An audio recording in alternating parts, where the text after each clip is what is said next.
Mesdames, Messieurs, Mesdames, Messieurs les présidentes, les présidents, Mesdames, Messieurs les directeurs, les directrices, Mesdames, Messieurs les élus, Mesdames, Messieurs les chers collègues et chers étudiants. Je voudrais donc tout d'abord commencer par remercier les organisateurs de cette belle journée, en tous les cas qui s'annonce très belle selon moi. Je les remercie pour leur invitation et puis pour leur confiance. Donc, comme vous l'aurez compris, moi, je suis en poste à Brest, à l'Université de Bretagne occidentale. Je suis enseignante-chercheur. Ma spécialité, c'est plutôt le droit de la fonction publique, ce qui tombe plutôt bien pour l'intervention que je vais faire. Donc, je voulais vous dire tout mon plaisir d'être avec vous aujourd'hui, d'être avec vous, avec des élus, avec des fonctionnaires territoriaux ou des agents qui travaillent, et puis bien sûr des étudiants, mais ça j'ai un peu l'habitude d'être avec des étudiants, et surtout être à côté de Madame la Ministre et de Monsieur le Ministre Anicet-Le-Pors, puisque le socle du droit de la fonction publique, en tous les cas la période très importante, après 1946, c'est bien la période du statut général de 83, 84 et 86.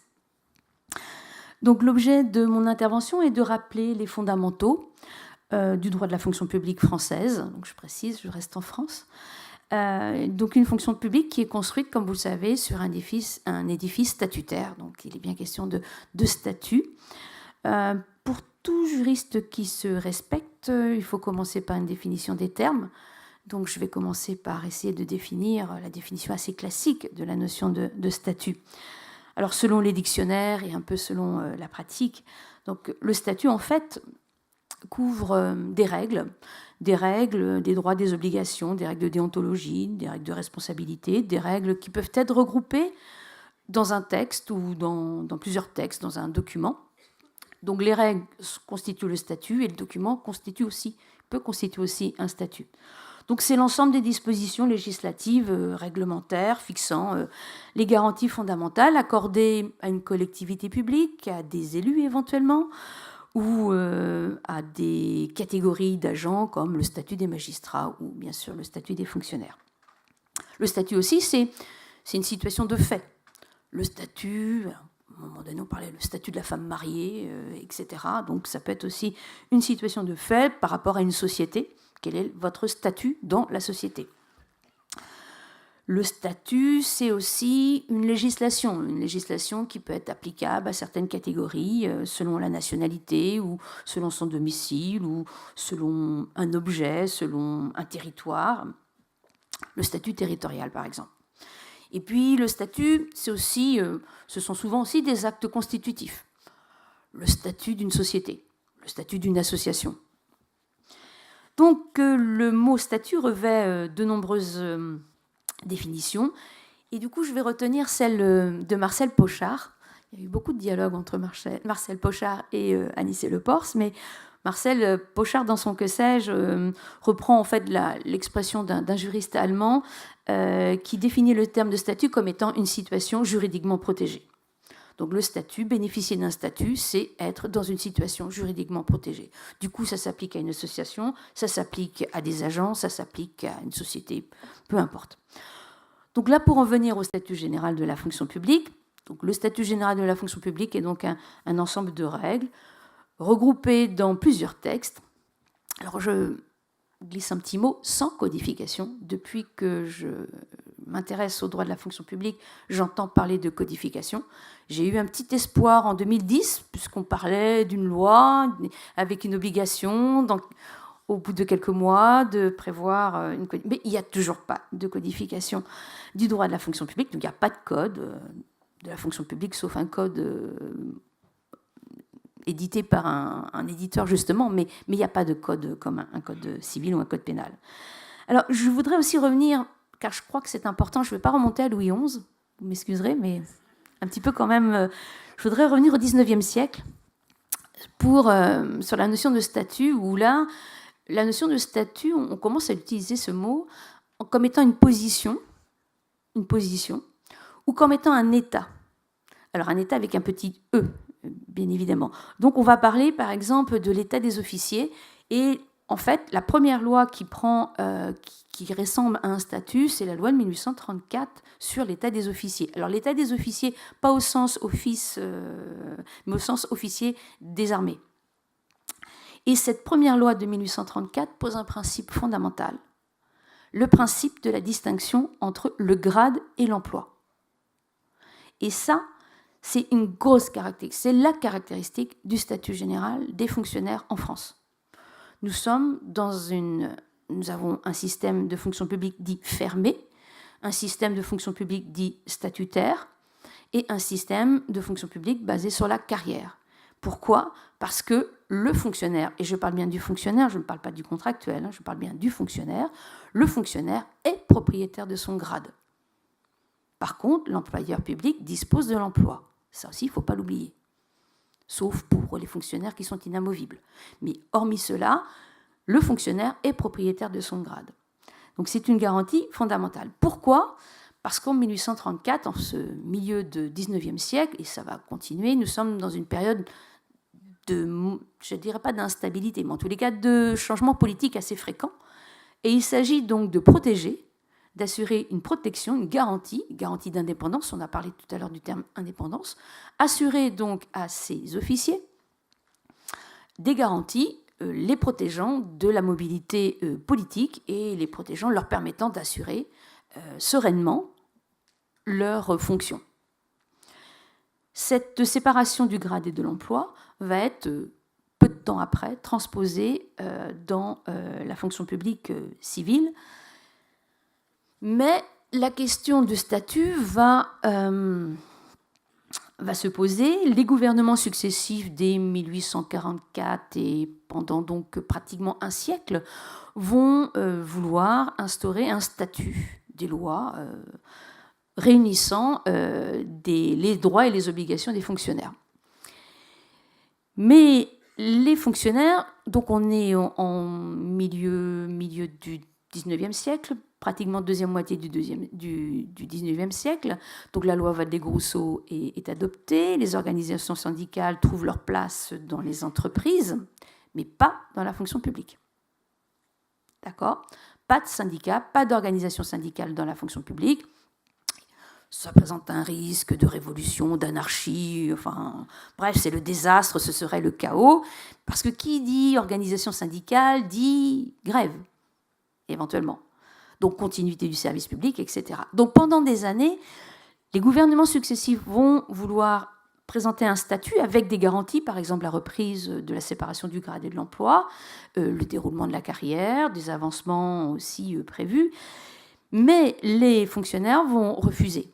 Ils vont refuser ce statut parce qu'ils considèrent cette vision du statut comme étant un carcan, un obstacle à l'attribution de certains droits, de certaines libertés que ont déjà les salariés du secteur privé.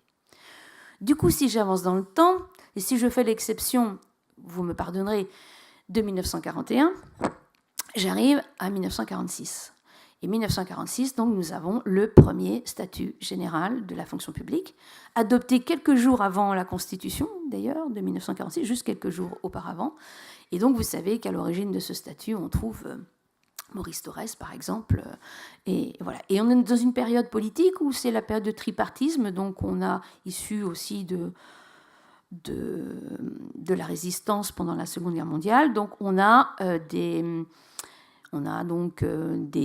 la SFIO, du Parti communiste et puis des gaullistes, comme vous le savez. On est dans une période... Et donc ce statut général est adopté avec reconnaissance, bien sûr, de la séparation du grade et de l'emploi, l'entrée des organismes paritaires dans la fonction publique. Avec une particularité, ce statut général ne concerne que la fonction publique de l'État. La territoriale n'est pas concernée. Il y a d'abord peu d'agents dans la fonction publique territoriale, dans la territoriale, parce que les départements ont à leur tête les préfets. Les régions n'existent pas. Et il y a les communes.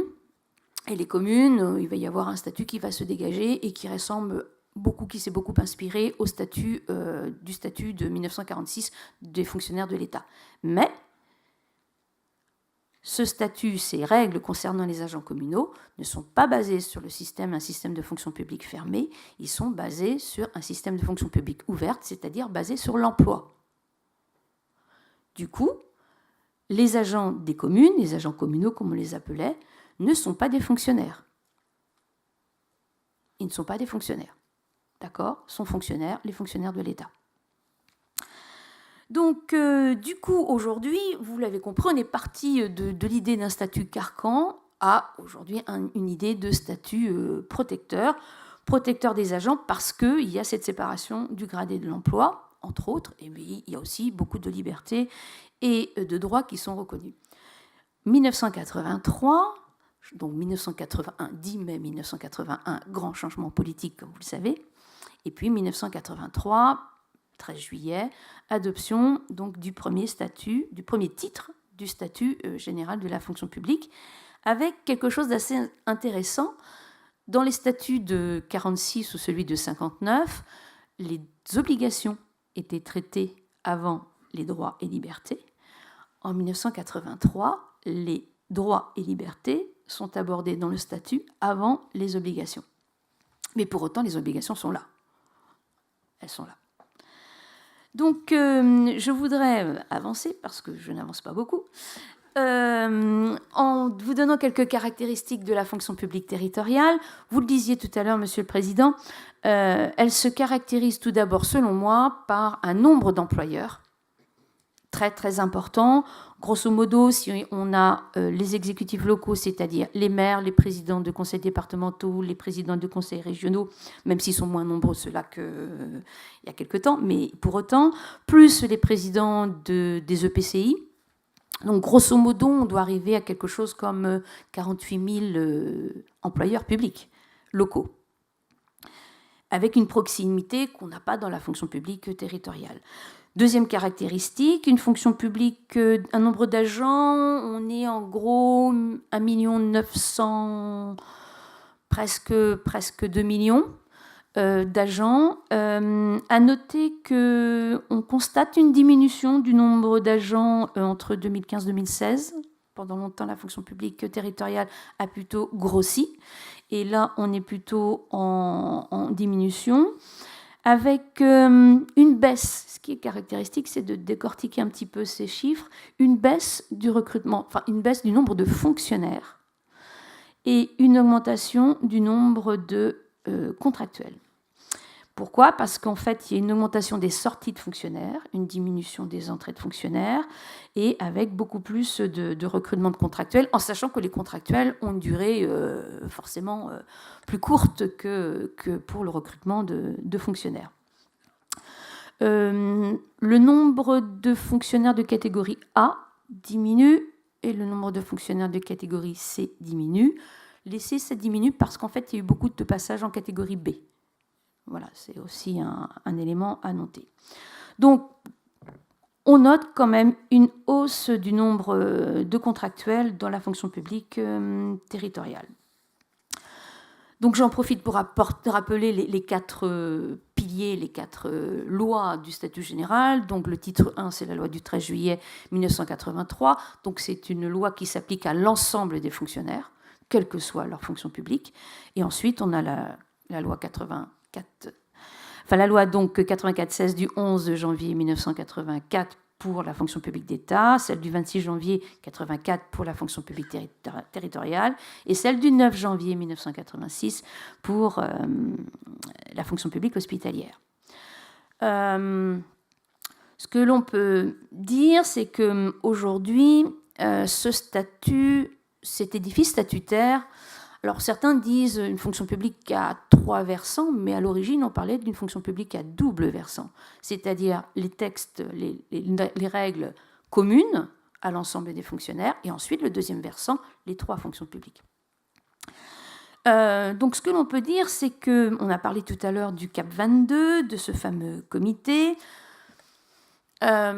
qui est dans la suite d'une évolution, parce que le statut général de 83-84 a commencé à être remis en cause dès 1987, assez rapidement, bon, dès le changement politique, grosso modo, mais dès 87, il y a toujours eu des évolutions du statut général, il a toujours évolué, mais c'est vrai qu'ici, je vais reprendre les propos du Premier ministre, il s'agit donc de repenser le modèle de l'action publique, d'améliorer la qualité des services publics pour les usagers, offrir un environnement de travail modernisé pour les agents, accompagner la baisse des dépenses publiques pour les contribuables. Donc franchement, présenté comme ça, il n'y a que des avantages. Mais on sait bien que la fonction publique est un levier de l'action gouvernementale, c'est un levier budgétaire, faut pas, voilà, c'est clair, hein, c'est un levier budgétaire, financier, c'est un levier politique. Du coup, de façon un peu moins attractive, le Premier ministre annonce la suppression de 120 000 postes dans la fonction publique, dont, d'après ce que j'ai pu lire, 70 000 dans la fonction publique territoriale. Alors, moi, ce qui m'interroge, c'est que, certes, le gouvernement annonce la suppression de 70 000 postes dans la fonction publique territoriale, mais si je me réfère à l'article 72 de la Constitution, il y a un principe, le principe de libre administration des collectivités territoriales. Mais donc, le gouvernement décide la suppression de postes dans les collectivités territoriales sur la base du principe de libre administration des collectivités territoriales. Certainement pas. Donc, ce n'est pas très compatible juridiquement. Je vais développer mon propos de façon très simple, très pédagogique. D'abord, l'accès à la fonction publique avec les questions de recrutement de fonctionnaires et surtout la question de contractuels, puisqu'il s'agit d'élargir le recrutement de contractuels. Et puis, je verrai dans un deuxième temps quelques éléments sur le déroulement de la carrière, ce qui peut changer, les propositions qui sont faites. D'abord, l'accès à la fonction publique et l'accès à la fonction publique territoriale. Pour moi, la première chose, lorsqu'on parle d'accès à la fonction publique, c'est le principe d'égal accès. Donc, le principe d'égal accès à la fonction publique, et là, il faut relire le très beau texte de 1789. Autrement dit, il faut relire la Déclaration des droits de l'homme et du citoyen de 1789. Et dans son fameux article 6, la loi est l'expression de la volonté générale. Tous les citoyens ont le droit de concourir personnellement ou par leurs représentants à sa formation. Elle doit être la même pour tous, soit qu'elle protège, soit qu'elle punisse. Tous les citoyens étant égaux à ses yeux sont également admissibles à toute dignité, place et emploi public, selon leur capacité et sans autre distinction que celle de leur vertu et de leur talent. Donc c'est le vocabulaire de 1789. Mais ce texte fait partie du droit positif, il fait partie du bloc de constitutionnalité. Donc les juges, aujourd'hui, font référence à cet article 6 de la déclaration de 1789 pour annuler ou, au contraire, déclarer et juger conformes des décisions prises par les autorités administratives, qu'elles soient de l'État ou qu'elles soient territoriales. Pour autant, ce principe d'égalité s'applique à partir du moment où juridiquement vous êtes dans une même situation. Si vous n'êtes pas dans une même situation juridique, il peut y avoir des différences. Ensuite, ce principe d'égalité se décline avec un autre principe, le principe de non-discrimination. Très beau principe de non-discrimination. Non-discrimination en fonction des opinions politiques, le fameux arrêt Barrel, par exemple. Non-discrimination en fonction des opinions religieuses, le fameux arrêt Abbé-Bouter, mais il y en a d'autres. Non-discrimination en fonction du genre, donc non-discrimination en fonction des opinions syndicales, etc., etc. Cela n'empêche pas, pour autant, d'avoir des conditions minimum d'accès à la fonction publique. D'accord ? Première condition, la condition de la nationalité française. C'est toujours indiqué dans le statut général qu'il faut être de nationalité française, sous réserve de dérogation qu'on trouve à l'article 5 bis, 5 ter, etc. Au passage, il y a 464 contractuels britanniques dans la fonction publique territoriale aujourd'hui. Et il peut y avoir aussi des fonctionnaires britanniques dans la fonction publique territoriale. Je ne parle pas des élus, parce que je ne m'arrêterai pas sur les élus, mais on sait aussi qu'il y a des élus britanniques parmi les conseillers municipaux. Donc, la nationalité française, jouir de l'intégralité de ses droits civiques, être en règle vis-à-vis des dispositions du Code du service national. Aujourd'hui, ce n'était pas très compliqué, c'est avoir fait sa journée citoyenne. Un passé pénal compatible avec l'exercice des fonctions. Donc, c'est pas avoir un casier judiciaire vierge, c'est pas cela. On peut avoir un casier judiciaire, vous en avez peut-être un, vous avez peut-être une contravention, hein. Je sais pas moi. Voilà, juste une contravention de stationnement, c'est du pénal.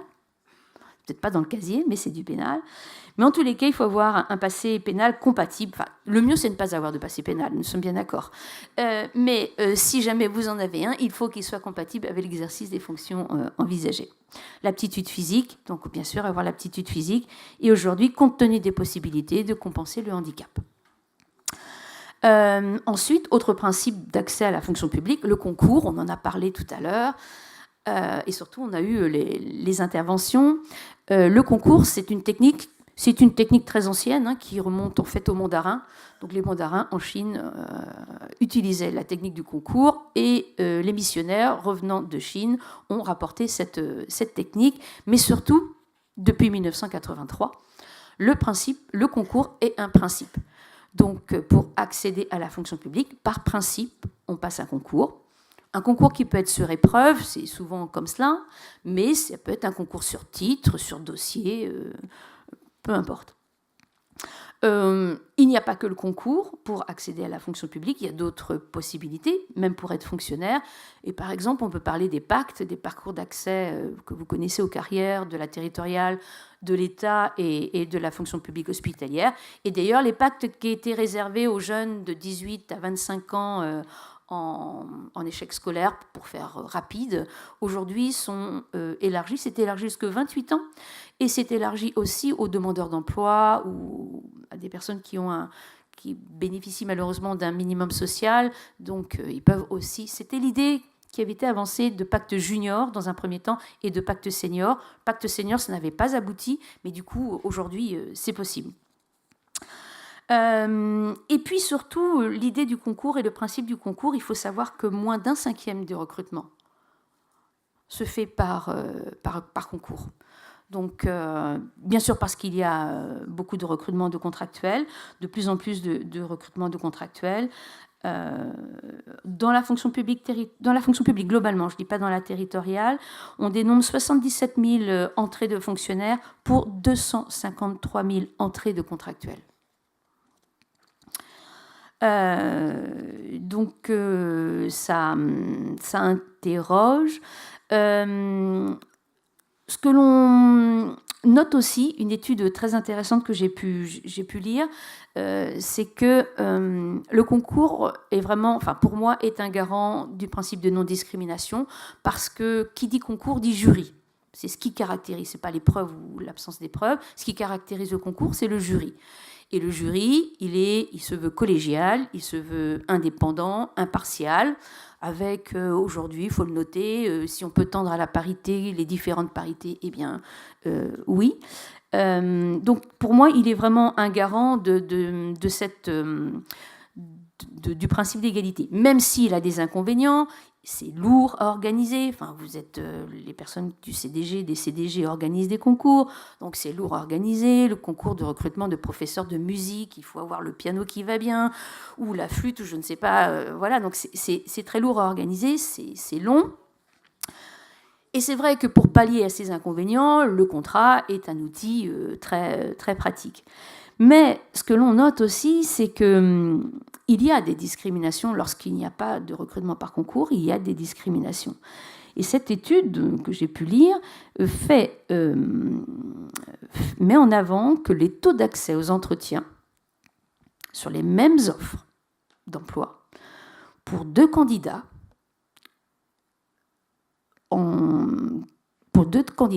ces taux d'accès à l'entretien et ces taux de réussite sont différents. Ils sont différents. On met en évidence des discriminations liées à l'origine pour les responsables administratifs dans la fonction publique territoriale. Là, voilà. On met en évidence aussi des discriminations en raison du lieu de résidence. Donc là où vous habitez, toute la discussion sur les CV, est-ce que je mets là où j'habite, etc., etc. Il y a. Et donc, il y a quelques discriminations qui apparaissent et qui sont inquiétantes. Dernière chose aussi, pour l'accès à la fonction publique territoriale, donc c'est le principe du concours, vous le savez, mais vous n'êtes pas admis au concours. Vous êtes lauréat et inscrit sur une liste d'aptitudes. Alors, on sait que ça peut poser question, parce qu'ensuite, il y a une démarche, un recrutement qui se fait par les collectivités, par les exécutifs ou leurs services. Mais d'un autre côté, là, on retrouve le principe de libre administration des collectivités territoriales. En 83-84, les candidats de la fonction publique, lauréats des concours de la fonction publique territoriale, étaient classés par ordre de mérite, comme c'est toujours le cas d'ailleurs pour la fonction publique d'État. Mais ça a changé en 87. Donc les nouveautés, les propositions, beaucoup de propositions, je dirais que pour être assez rapide, la proposition en ce qui concerne le recrutement dans la fonction publique, et elle concerne la fonction publique d'État, c'est le développement du recours au contractuel. Il y a toujours eu la possibilité de recourir au contractuel dans la fonction publique, c'est toujours été possible, mais c'était relativement limité, relativement encadré. Mais depuis 1984, régulièrement, les hypothèses de recours au contractuel ne font qu'augmenter. Par contre, là, ce qui interroge, ce sont peut-être les propos d'un ministre qui parle de généralisation du recours au contractuel. Alors, certains ont dit que c'était une erreur de langage, mais a priori, il aurait maintenu son erreur de langage. Donc, il y a cette question. On sait qu'il faut du contrat parce que on sait qu'il y a des métiers, y compris dans la fonction publique territoriale, les métiers liés aux nouvelles technologies, etc., où on va recourir au contractuel, peut-être parce que nos concours ne sont pas adaptés, et encore je ne suis même pas certaine, mais surtout aussi, il ne faut pas oublier une chose, il y a peut-être derrière cela la question de la rémunération. Si vous voulez attirer un jeune qui sort d'une école et qui est passionné de nouvelles technologies, etc., de sécurité de l'information, vous en avez besoin, et que vous lui présentez la grille indiciaire de la fonction publique, du coup, c'est vrai que le contrat est un outil. Le contrat est un outil. Alors après, on peut présenter la grille indiciaire de la fonction publique et des primes, des indemnités, un régime indemnitaire. Mais je ne suis pas certaine qu'il fonctionne comme ça. Donc, cette question du contrat n'est pas nouvelle. Si vous allez voir les articles 3, alors 3.1, 3.2, 3.3 du statut général de la territoriale, donc on voit bien que le recours au contrat est de plus en plus ouvert. Sans doute nécessaire, mais il faudrait qu'il soit, à mon avis, un peu plus contrôlé. Dans le déroulement de la carrière, là aussi, on retrouve le principe d'égalité. Alors, le principe d'égalité, égalité de traitement, alors, traitement au sens strict du terme, c'est-à-dire rémunération, mais égalité de traitement, pas de discrimination dans le déroulement de la carrière en fonction des opinions politiques, philosophiques, syndicales, que ce soit dans un sens ou dans un autre. C'est-à-dire, moi je précise souvent à mes étudiants, c'est-à-dire qu'on ne doit pas défavoriser un représentant syndical dans le déroulement de sa carrière, mais on ne doit pas non plus favoriser un représentant syndical dans le déroulement de sa carrière. Il faut tenir compte, bien sûr, des compétences, comme d'habitude, les talents et les vertus, selon les propos des révolutionnaires.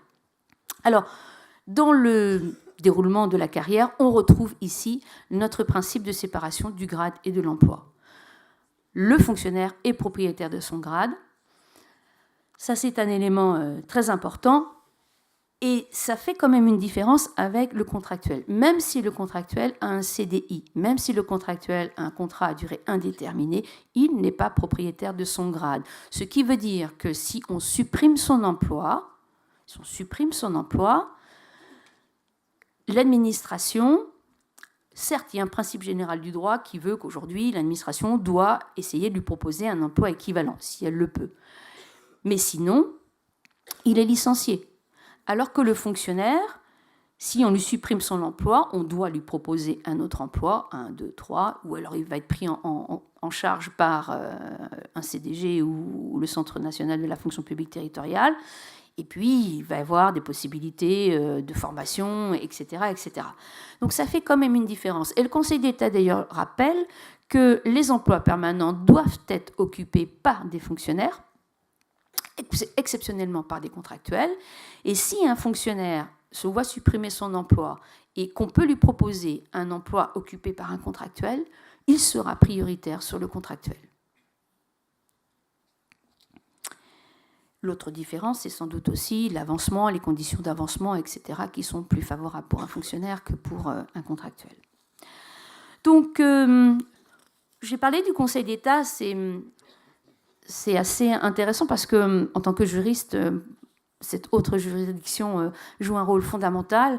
Elle joue un rôle fondamental dans la fonction publique. Elle a toujours joué un rôle fondamental dans la fonction publique. Il y a toujours eu des textes dans la fonction publique, mais il y a toujours eu quelque part des vides juridiques, en tous les cas des situations qui n'avaient pas été envisagées. Et le Conseil d'État, par ses principes généraux du droit, a pu combler des vides juridiques. Et on en a beaucoup dans la fonction publique territoriale, comme par exemple l'obligation d'essayer de proposer un autre emploi, un contractuel, mais avec des limites. Donc le Conseil d'État, ou un autre principe général du droit que j'aime beaucoup, c'est l'interdiction de licencier une femme enceinte, parce que c'est un vieil arrêt du Conseil d'État. Le Code du travail protégeait les femmes enceintes contre le licenciement. Le statut de la fonction publique, bien sûr, faisait la même chose, puisque la femme fonctionnaire est propriétaire de son grade, mais par contre, les non-titulaires de la fonction publique ne bénéficiaient ni du Code du travail, ni du statut général, et du coup, l'employeur pouvait les licencier parce qu'elles étaient enceintes. Donc, un bel arrêt du Conseil d'État, la même chose pour le SMIC, qui n'était pas obligatoire non plus pour les contractuels quelques années plus tard. Donc, juste pour vous dire ce rôle important du juge administratif. Voilà. Mais CPGD, il peut imposer des limites. L'obligation de proposer un autre emploi à un fonctionnaire, ça s'applique aux fonctionnaires, mais cela ne s'applique pas aux fonctionnaires stagiaires, parce que le fonctionnaire stagiaire n'est pas titularisé. D'accord ? Donc si, en tant qu'exécutif, vous supprimez l'emploi, parce que voilà, c'est l'intérêt du service, vous supprimez l'emploi sur lequel se trouve un fonctionnaire stagiaire, eh bien, il n'a pas le droit à un autre emploi. Mais par contre, il peut être réinscrit sur la liste d'aptitude, et voilà. Mais on n'est pas obligé de lui proposer. Le principe d'égalité de traitement, j'en ai parlé. La grille indiciaire. Alors peut-être un petit mot sur la grille indiciaire, parce que ce que propose aussi les ministres, c'est de développer, de revenir à un vrai régime indemnitaire, une vraie rémunération au mérite. N'est-ce pas ? Donc, et ne plus faire des indemnités qu'une petite part de la rémunération. Alors, on sait que c'est pas facile de rémunérer un agent, même je pense un salarié au mérite, qu'il y a une partie du travail qui est certes individuelle, on est bien d'accord, qu'il y a une partie du travail qui peut être aussi collective, donc il faut pouvoir faire la part des choses. Je crois que c'est la ville de Suresnes qui est mise souvent en avant, parce qu'elle appliquait ce régime indemnitaire assez poussé dans la rémunération et aussi dans les règles en matière d'avancement. Autre chose proposée aussi par le gouvernement, mais je n'ai pas trouvé c'est pas très très précis, c'est de revoir un peu le rôle des CAP, des commissions administratives paritaires. Donc vous savez que ces commissions administratives paritaires remontent à l'État, en fait, pour l'État en 1946, donc c'est très, très ancien.